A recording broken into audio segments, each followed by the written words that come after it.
Hello, YouTube, and welcome back to the Quest for Awesome with Kankadia. I have been harvesting just a disgusting amount of wool here, and if you notice, all my sheep are white, and this is not because I'm racist. This is because I happen to want white wool for a future project. You know, these white sheep give these brown excrement piles, which are actually kind of annoying. If I step on them, I get poisoned, like so. Oh, they fixed that. Cool. Well, it used to poison you. I guess they fixed that in the last patch. But one thing they do is they do this does do is act like bone meal. So I've actually cleared out this space for these sheep a couple times now, and it keeps getting filled with all kinds of grass and flowers, which is not actually the worst thing in the world because it looks kind of pretty, and I think that's nice. And the sheep seem to like it. They keep munching on the grass and growing back there. Well, I keep collecting them with my extended shears. Note these are a bit larger than ordinary shears. And these are good for a couple of reasons, most of which is that they are increased durability. They're also, I think it's like a 50% increased drop chance. So off of one culling, I got almost a stack and a half of wool, which is not nearly as much as I'm going to need, but it's a start. Drop this off in here, and I'm going to put my shears on this Bibliocraft oak rack. I love these things. I've actually started because the knapsack from Tinker's Contract is not working. I've started keeping my weapons on this rack over here. I got my musket, my blunderbuss, my extended bow, and I got my Tinker's Contract broadsword right there. And this thing's starting to come around pretty well. I'm not quite sure how much I showed you in the last episode, but a little bit here and there. One thing I should say, full disclosure, I did it again. I accidentally deleted my Let's Play Minecraft save file for this series. I very fortunately, did not lose as much as I did last time it happened with my Attack of the B Team series. I only lost about 3 or 4 episodes worth of save area, and that took me only about 6 hours in creative mode, including rebuilding this entire place from scratch. So if you look around here and you see things are sort of somewhat different, most notably I can show you one difference, although you probably would never note this. This gravel path here, which continues on from that same village, is 1 block over. So I made this thing just 1 block off to the side. Yeah, sorry about that. Those OCT people. I'm not going to move my whole freaking base for 1 gravel block, so I'm living with it. Oh, and check out those over there. I made some targets. We can get to these maybe this episode, maybe next episode. See how much time I have. This is the wool that I've been harvesting. I got wool, and over here I have stone, and that's going to be for in the future when I have some explosives to try out, also some new weapons from Quiver Bow and see what happens with them. Ooh, got some more. So over here, I don't think I showed you this before, is I planted some rubber trees that I found in the area, and these are actually solid, so I plant 1 and bone meal. And actually, yeah, as long as you knock out the leaves directly above, they will form like this. I'm a little, I think it's broke again. I really should make an electric one. I'm a little unclear about the exact mechanics behind these sticky resin spawnings. I'm not sure if it refers to the block in general. I don't know what happens if you try and relocate it. So I may look that up and see what happens. So today I'm actually going to take a break from the normal dungeon questing. And what we're going to do is we're going to make a start with Industrial Craft 2E. Now this is the experimental branch for 1.7 of Industrial Craft 2. It's still pretty buggy. The version I'm using, I'm pretty sure, is a pre-stable version of IC2E as opposed to the pre-alpha version, which is like I think it goes basically dev build, pre-alpha, then pre-stable. Pre-stable doesn't have all the same features as pre-alpha, but then again, it also is more stable because it's pre-stable as opposed to not pre-stable. And we're a whole ways away from stable in any instance. So what I want to do is make a couple of machines, make some tools, and you see I just been harvesting some rubber outside. I've got a little bit of it cooking up. I tried not to cook up too much of this. I have some here, and I have. Where is that? I thought I had some more. Oh, that is all I have. I had some more around here. I want to make an extractor because I know it triples the output of rubber from sticky resin, so I don't want to waste too much of my resin in that regard, but I do need some rubber in order to get started with this project. So IC2E, I could be wrong about this, but my feeling about it is that it took some elements from Greg Tech, and I hate Greg Tech. I've only done a little bit with it, but I really hated it. It was just it was what it was. But this is what it is. This is what we're dealing with right now. This is IC2E. Let's begin. So first off, we're gonna make a couple of tools, and we're having a lot of iron. Fortunately, I have quite a bit of iron from all the stuff I picked up mining in our spawn base. I didn't find a heck of a lot of metals around the area. One thing I should note, I continued from our last episode, and I cleared out the first tier, only the first tier of the roguelike dungeon, which is directly beneath us. I also, I remember before, cleared out that weird village in the other area, which actually had a couple of pretty good pretty good chests that weren't in those little houses. They were in like the larger houses, like blacksmiths and stuff. In addition to other things, I got. Where is it? Let me show you. Must have went somewhere else. Never mind. So what we need first is a lot of iron because we need to make a forge hammer. That's the first tool you need. Now it's made like this, I think. No. Get off my toolbar. There you go. One forge hammer, 80 uses. Now, a forge hammer is used to make a number of things. Most notably, you put ingots in the crafting grid with it, and you get a plate.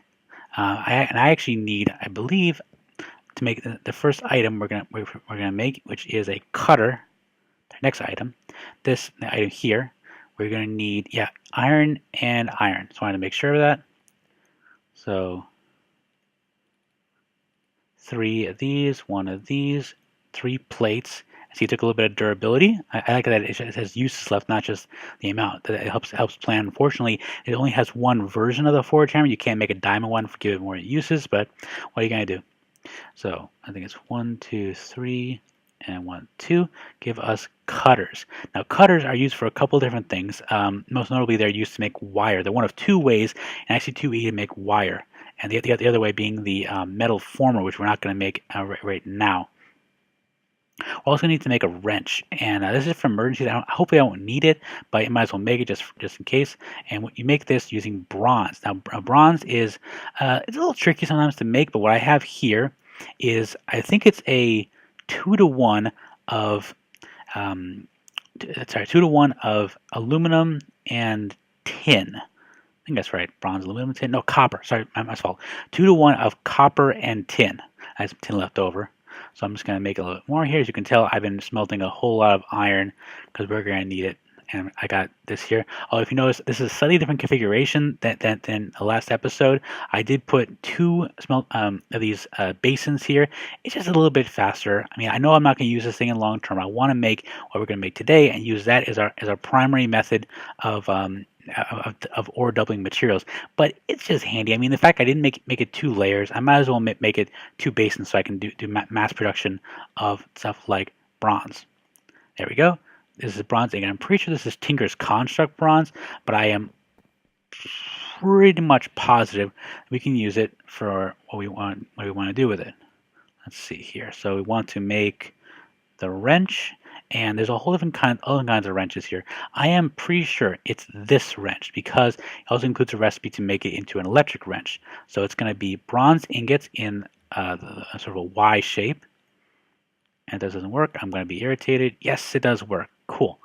So IC2E is integrated with Tinker's Construct because I'm pretty sure that's Tinker's Construct bronze.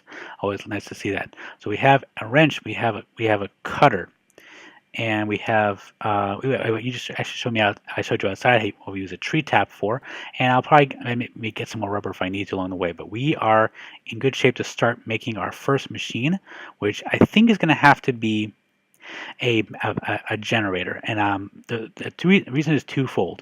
Ultimately, I want to use water mills as my main source of power. Okay, why is this not showing me? Oh.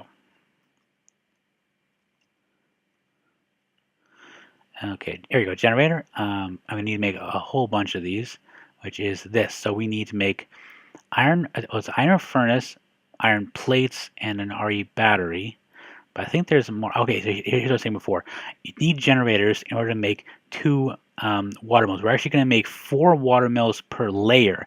And I'm going to need something like, trying to remember off the top of my head. I think it's like 6 layers initially. That'll give me a small amount of power. But any more than that, I have to use a higher tier of cable. That gets into a whole other thing. So that's me our future expense. But right now we just need to use a generator. I could also use a geothermal generator. I have a relatively stable supply of lava back at the spawn mine. Unfortunately, I don't really have a reliable tank system in this mod pack. I wish I did. I really wanted thermal expansion, but it's still technically in beta at 1.6.4, so it's not yet available in 1.7. We'll see what happens in the future.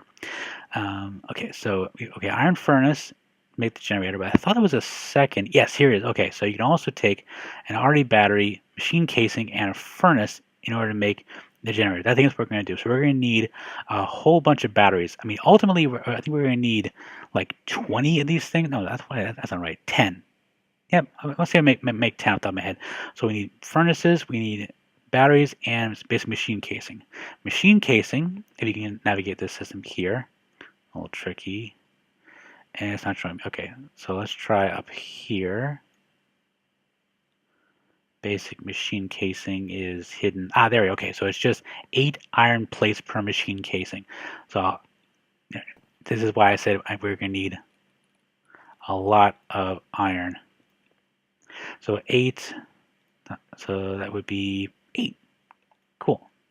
And this thing is almost dead. So I'm actually going to make a second one because I know I'm going to need to make more. I did it wrong again. Another forge hammer. There we go. 8 basic machine casings. If I don't use these now, I'm definitely using them down the line, so I might as well make them at the moment. Now, RE batteries. That might be a little tricky to make. Where is that? I don't know why everything's coming up like this. Oh, can fuel furnace. Okay, so this is a text search. It's saying can fuel furnace operations or in industrial craft generator. So that's what it's saying. Okay, so that's why it's going up all different possibilities. And what we actually want is this. So we need to make this RE battery, chargeable battery. And how you make that is insulated tin cable, tin, and redstone. I think we have all this stuff here. Now, the tin item casing, how do you make that? Oh, okay, so you'd... Oh, okay, makes sense. So basically you make tin plate, and you process it again or make tin casings. Cool. Okay, so I need to make 4 of these per battery, and I think I want to make 8 batteries, so I guess at 32. And unfortunately, make 2 apiece.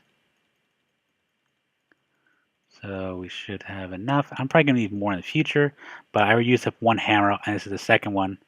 That's why I need a lot of iron. Okay, and I'm pretty sure I have I've got a tremendous amount of redstone. I'm not worried about that. But tin, okay, now I need tin wiring. That's going to be a little bit trickier. And I think this is how you do it. So you take tin. Did you saw my tin? Yeah, I did. But I have more, fortunately. So take tin, put it in here with that. No, that's not right. Oh, okay. So it's tin plate. So you have to hit it with the forge hammer first, then use the cutter to get that. All right. So let me make. Am I going to actually use tin cable? Yes. Okay. So this part is kind of confusing. The different tiers of cable have actually been. Oh, got an achievement. Have actually been changed in IC2E. Previously, it used to be. I think it used to be tin, copper. Anyway, it's changing. It's not quite the same as it was before. They kind of scaled it out a little bit. So everything you thought you knew about IC2 may not necessarily be correct now. One thing I do know I need to put that with that in order to make insulated tin cable. Let me just confirm that was actually the right recipe. Yes, insulated tin cable. And just for starters, I'm going to need 8 of these.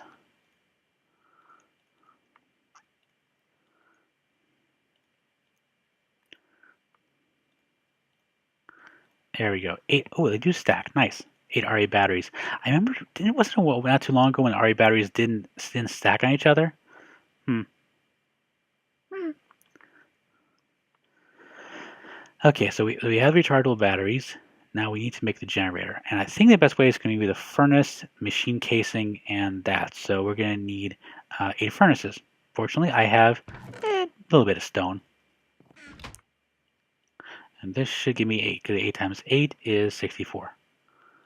That, and that.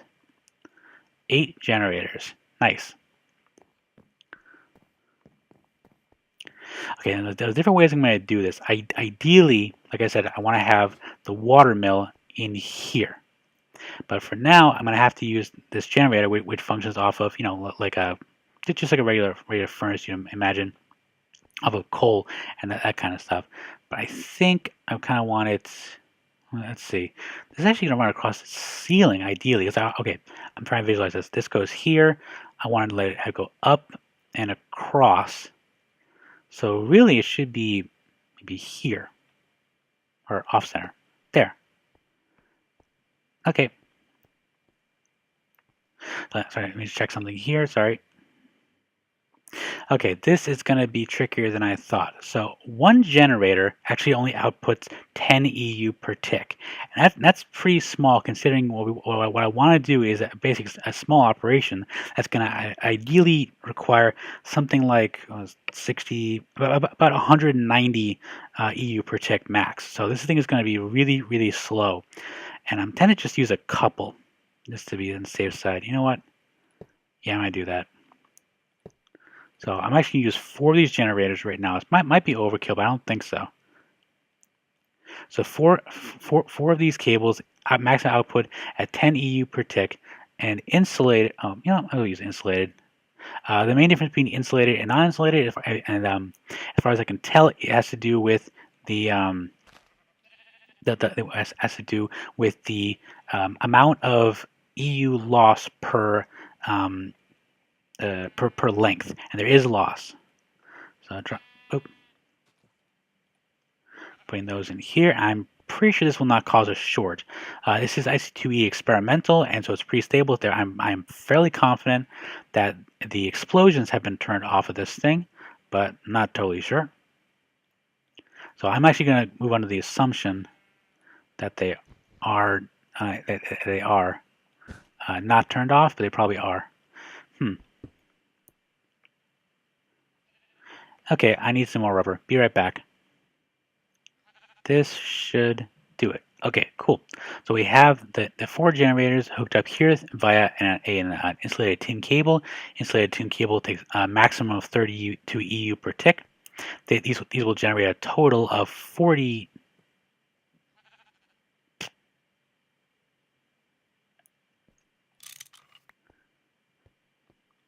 These 3 will generate a total of 30 EU per tick, and so we should have any risk of explosions or catching fire or anything unpleasant like that, which I would never want to have happen. So going back upstairs, first machine we want to make is our primary ore doubling mechanic, which is going to be mostly the macerator. That's not too difficult to make. Here you go, macerator.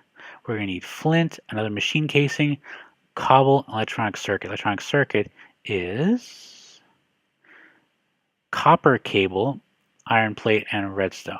So I need copper, and I'm pretty sure I have a lot of it. Let me just check over here. Did I put it in this way? I don't think I did. No, it's just the rest of the bronze. I have such a weird amount of bronze left. Go figure. Might be something to do with the 2-to-1 ratio. And I have, I've got plenty of copper. So I think first thing I have to do is use up this hammer. Then I have to use up more iron to make another one. After I make more sticks. I have more sticks here. Yeah, I do. Okay, sticks. Stick. Those you'll know that commercial.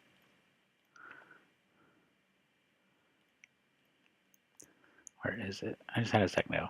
Tin, bronze. There we go. 13. Is that me enough? Yeah, it should be. Oh, no. Sorry, I made that. I need the cutter, uninsulated copper cable. I just cooking up some more rubber. I know it's a waste, but I have no choice right now. Sure, I'm gonna have spare, but I need this. There we go, 15. So I know I have some flint. I need 3. I guess I could theoretically do more than one, but it's really not necessary at this point in this thing. So I have redstone, I have flint. I just need another machine casing and some more cobble. Do I have cobble? Yeah, I do. And machine casing is the iron. I use up all my iron again? Yeah, oh yeah, of course I did. Actually, let me do 16.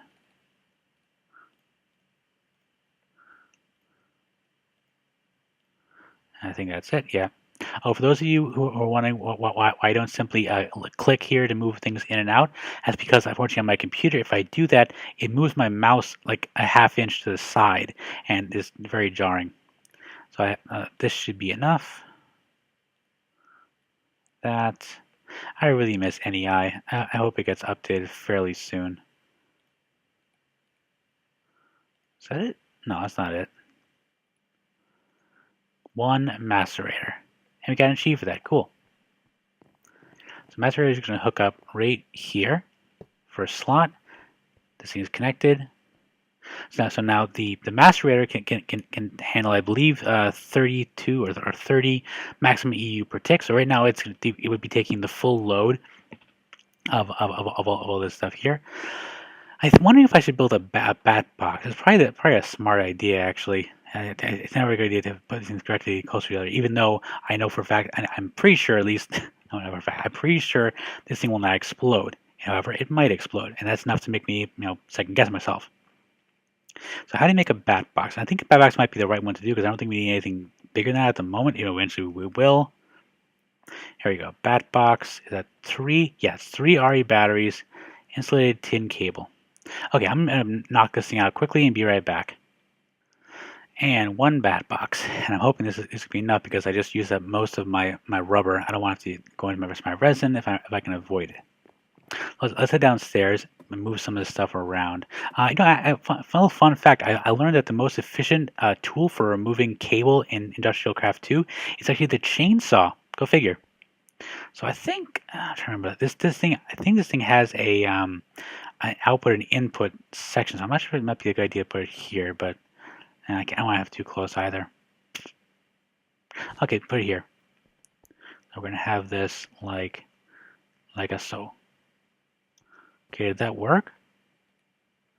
I think so. A little hard to tell which face is in, but I think this thing is running. I mean, a bat box can take an output of 32 EU per tick, which is just what I want because that's perfect for insulated tin cable. So I think we are electrically sound as far as I can figure. And again, my things might still explode. Let me grab some coal. I could use wood because these are kind of like basically like furnaces for power. But I think I would rather just use this. So now I believe they have to heat up first. Let me see if this isn't getting any power. Nope, it's going directly in there. It has a buffer of 40,000. And these have a buffer probably about the same. So this could take quite a bit of power, but it's mostly there as a fail-safe, and it's not good to waste power. Let's go back up here, and let's just test this thing out. I mean, I know it should work, but it's always good to test it. Let's just take some tin and drop this into here. Okay, that's strange. Oh wait, maybe this is not processing. Nope, something is off. Okay, what am I doing wrong? I think it's this bat box. I think something is wrong with the way this thing is working. I'm wondering, because this thing doesn't look like it's outputting. Maybe it has to output in a certain direction. Let me try this.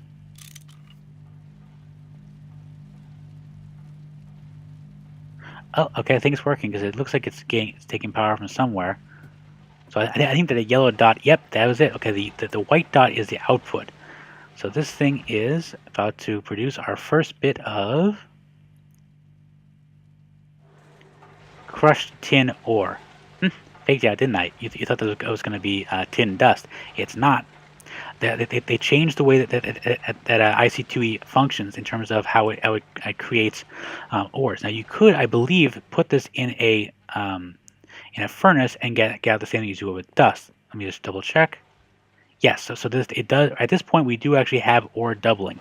However, my understanding about the way that IC2E works is that it's actually been split into a three-part system. There is another machine which I'm going to show you, but I can't make because I actually run out of time for this episode, which is this. The ore washing plant. This one also requires quite a bit of power. We'll have to deal with that when we come to it. It's going to be a couple of things, but what this should do is take the crushed ore and sort of further process it. So this has been Kankadia for Quest for Awesome, and we're going to continue next episode with IC2E Startup. Till next time.